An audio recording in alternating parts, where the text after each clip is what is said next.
36 വർഷമായിടാ മനസ്സേ ഞാൻ പോലീസില്.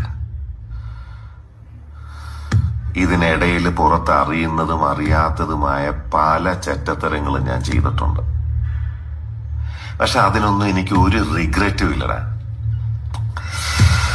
2 ദിവസം കഴിഞ്ഞ് ഞാൻ ഡിപ്പാർട്ട്മെന്റിൽ നിന്ന് റിട്ടയറായി DYSP മെഡലും വാങ്ങി ഇറങ്ങുമ്പോ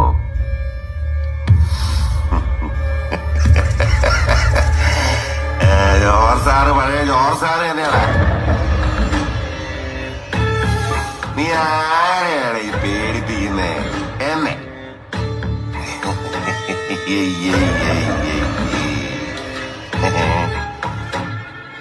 നിന്നെ കാണാൻ ജോർജ് സാർ ഇവിടെ വന്നിട്ടുണ്ട്. നിന്റെ മുമ്പില് ജോർജ് സാർ ഇങ്ങനെ നിക്കുന്നുണ്ടേലേ നീ ജോർജ് സാറിനെ ഇനിയും